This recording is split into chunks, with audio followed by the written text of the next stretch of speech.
오늘 우리에게 주시는 하나님의 말씀은 히브리서 4장 1절부터 13절까지 말씀입니다. 신약성경 356페이지 히브리서 4장 1절부터 13절까지 말씀, 저와 더불어 함께 교독하겠습니다.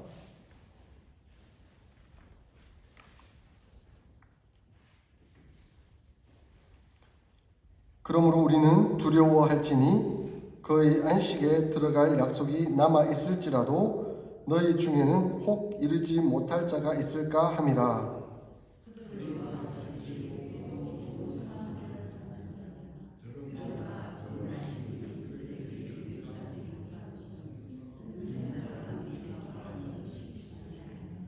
이미 믿는 우리들은 저 안식에 들어가는도다.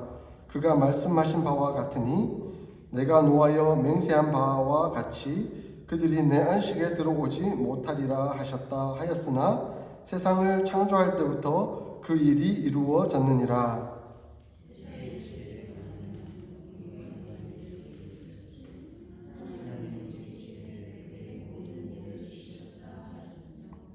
또다시 거기에 그들이 내 안식에 들어오지 못하리라 하였으니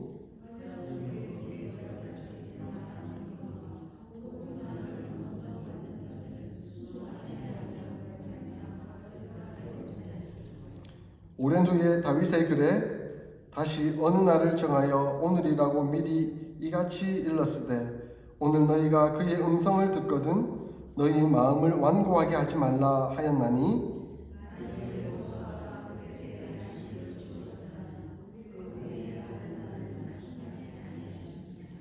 그런즉 안식할 때가 하나님의 백성에게 남아 있도다.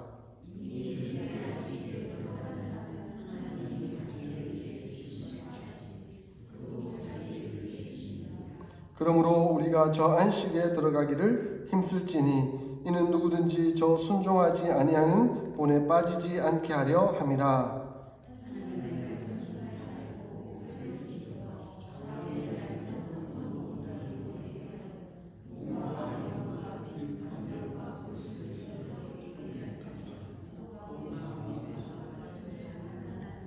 함께 읽겠습니다. 지으신 것이 하나도 그 앞에 나타나지 않음이 없고 우리의 결산을 받으실 이의 눈 앞에 만물이 벌거벗은 것 같이 드러나느니라. 아멘.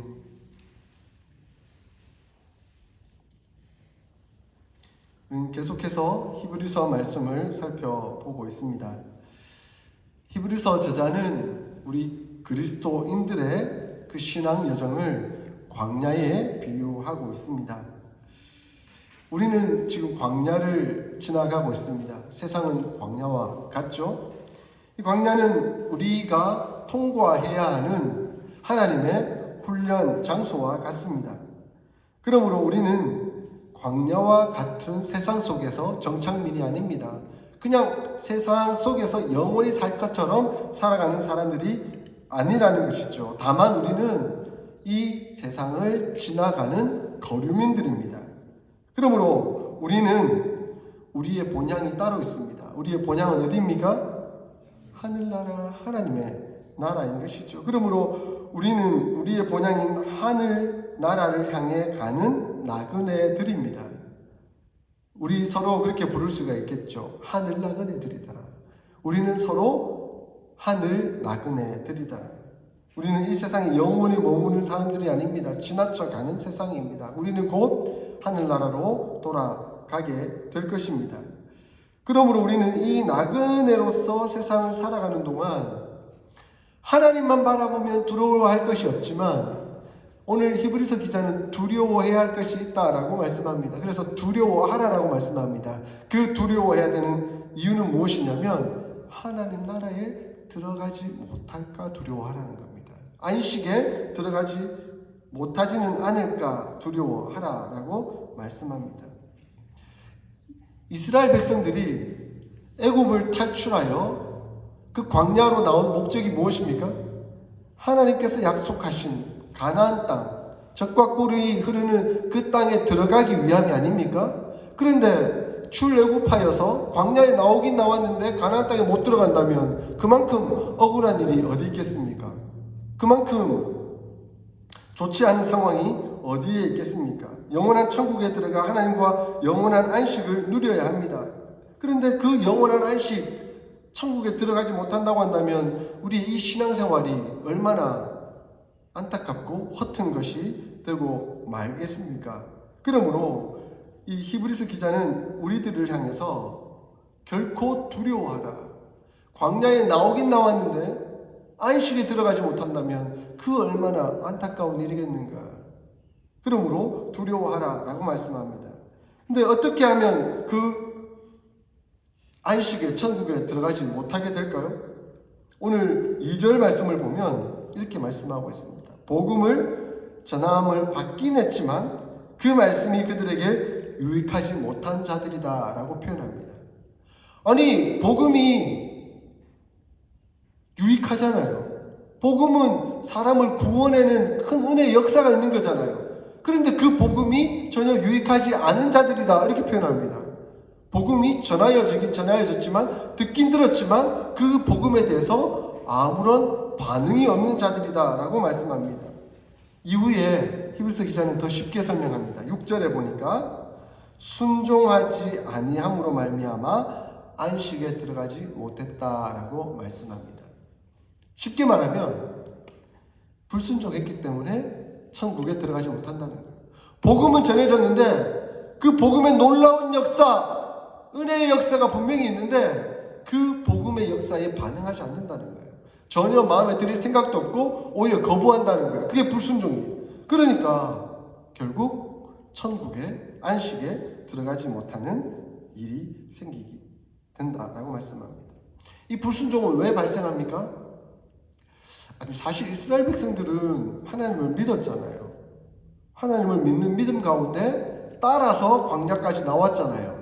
그런데 왜 가나안 땅에 못 들어갔죠?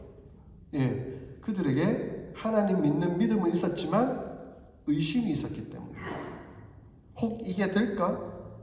혹 이게 이루어질까? 하는 그 의심이 그 마음에 틈탔기 때문입니다.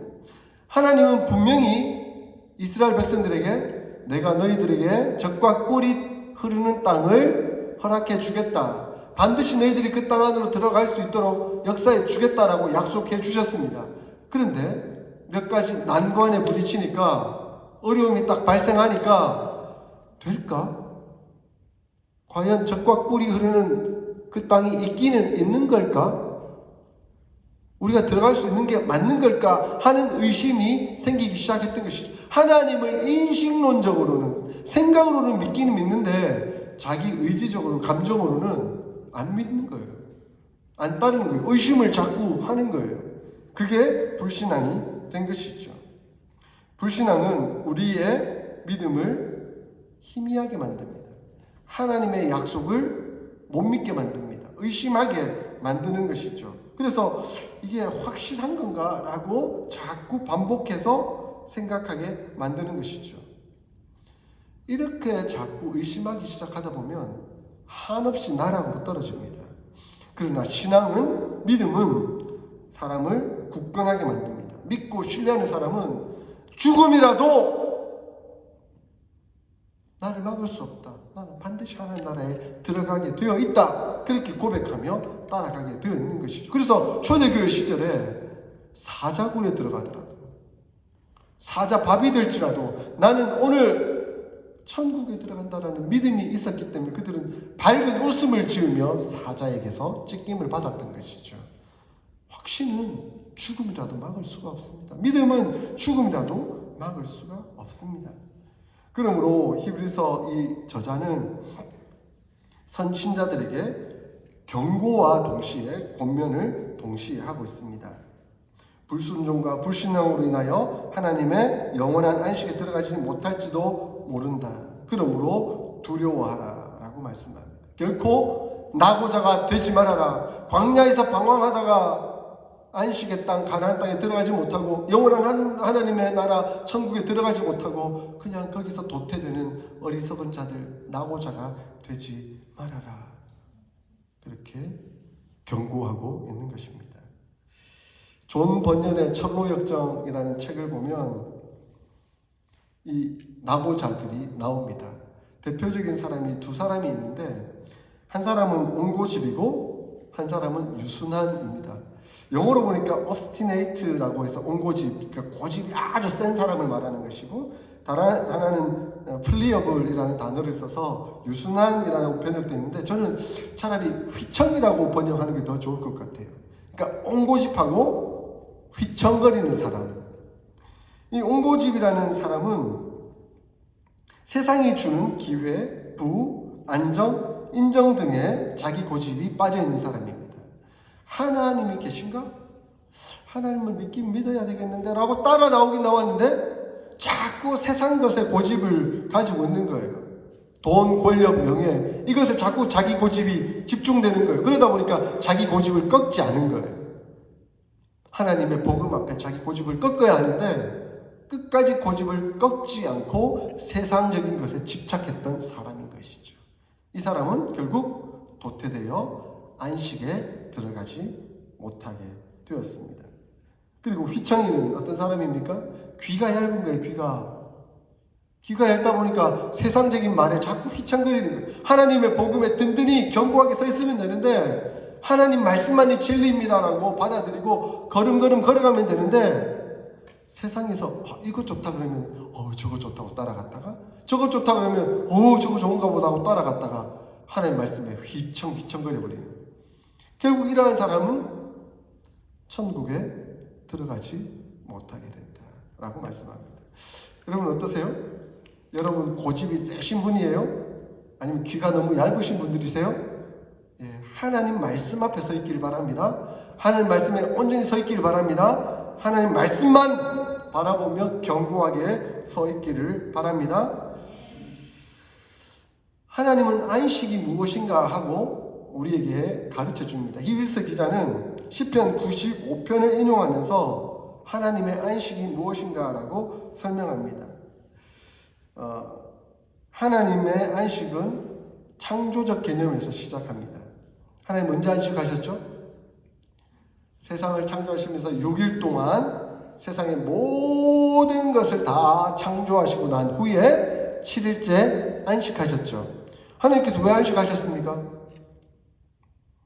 안식하신 이유는 너무나 당연해요. 왜냐하면 모든 걸 다 창조하셨으니까. 더 이상 창조할 게 없으시니까.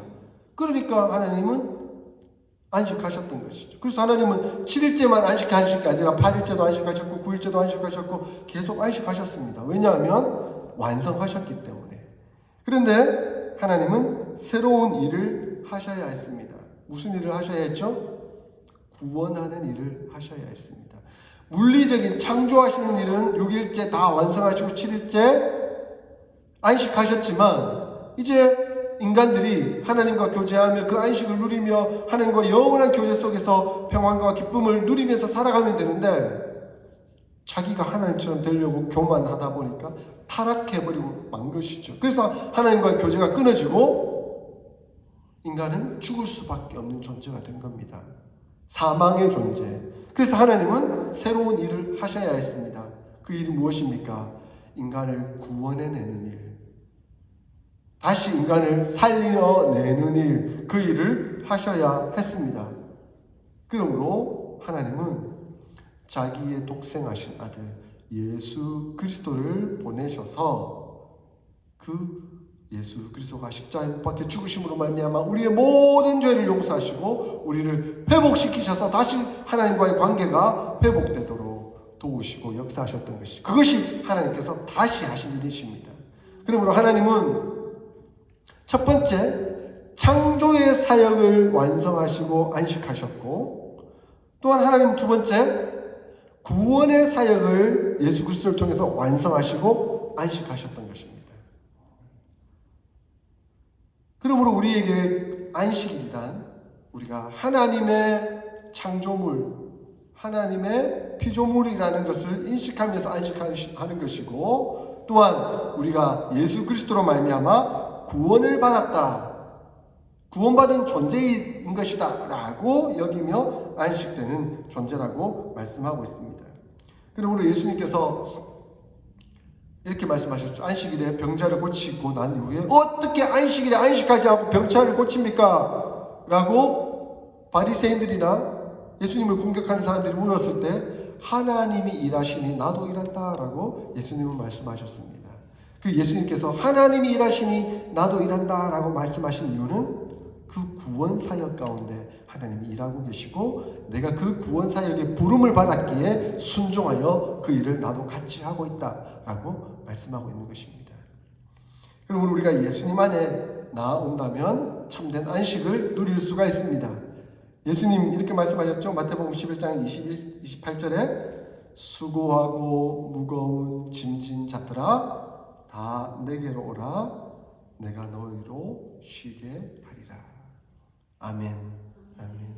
예수 그리스도 안에 평안이 있습니다. 예수 그리스도 안에 안식이 있습니다. 그 안식을 누리라고 하나님은 일하셨습니다.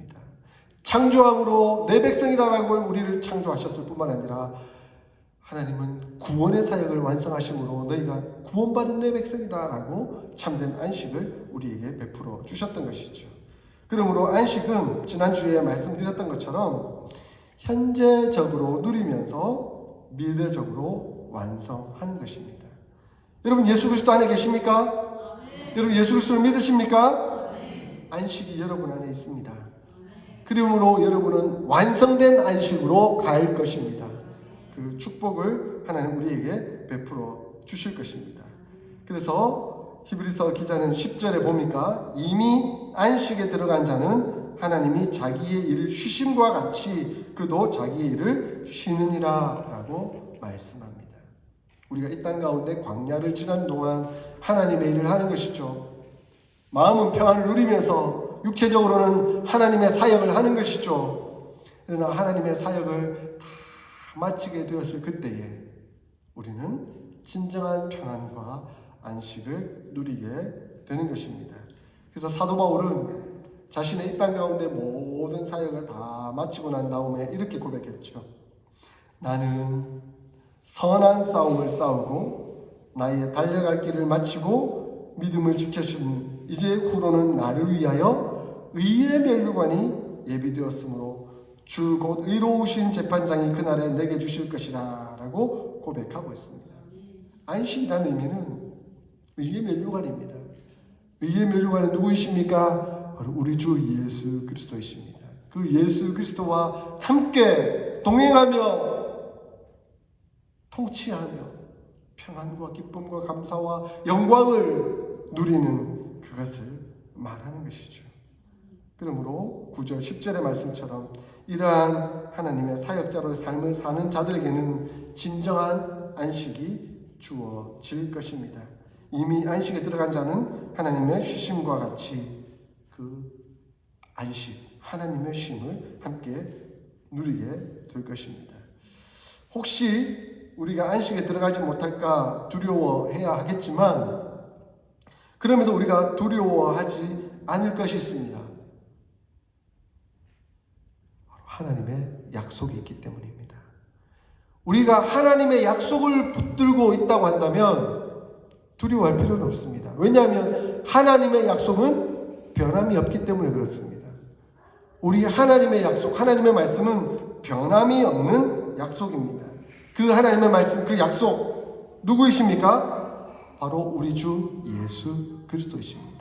우리 주 예수 그리스도는 변함이 없으신 분이십니다. 그러므로 그 예수 그리스도 안에 있으면 새로운 피조물이 된 것이죠. 이전 것은 지나갔으니 보라 새 것이 되었도다. 우리는 하나님의 존재가 된 겁니다. 하나님이 하나님의 자녀된 우리들을 버리실까요? 버리시지 않으십니다. 결코 버리시지 않습니다. 그러므로 우리는 하나님의 약속 붙들고 있으면 됩니다. 예수 그리스도 안에 있으면 됩니다.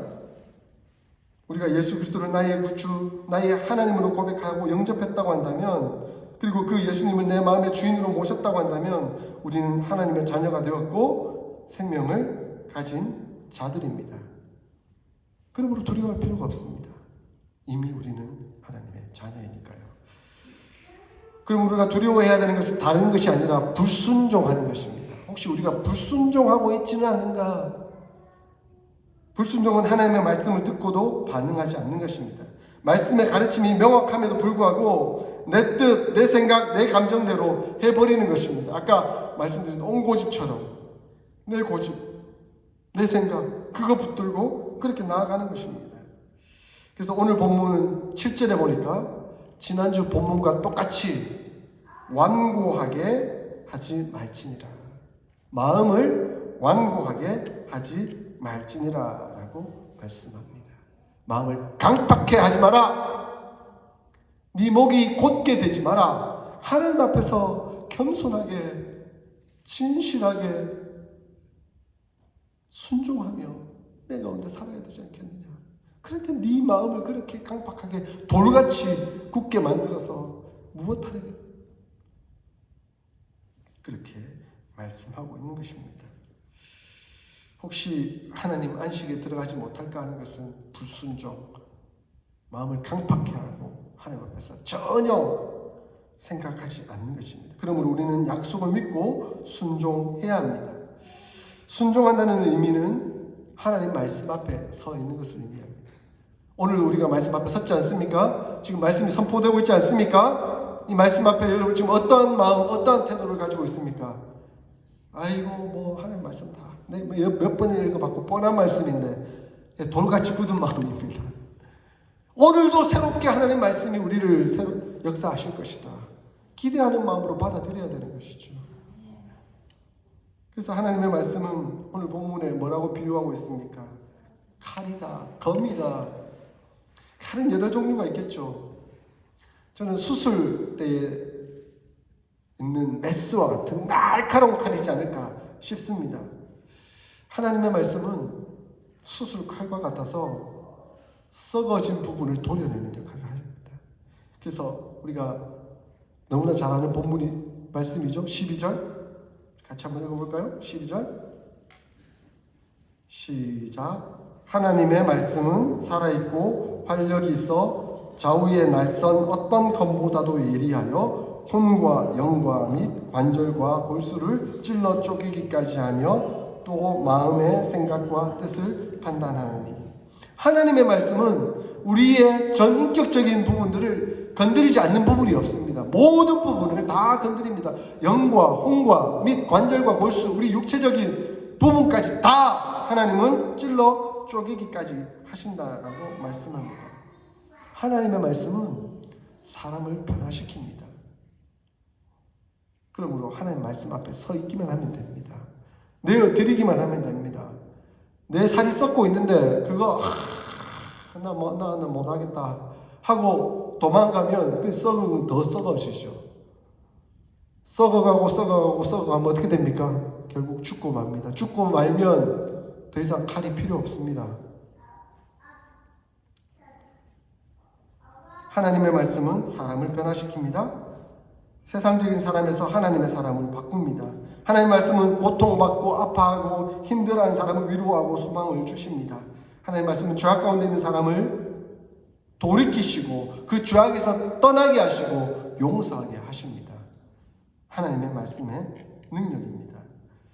하나님의 말씀은 우리가 하나님 싫어하시는 나쁜 습관을 고쳐 바꾸도록 찔러 쪼개기까지 하십니다. 그러므로 사람을 변화시키는 역사를 일으키시죠.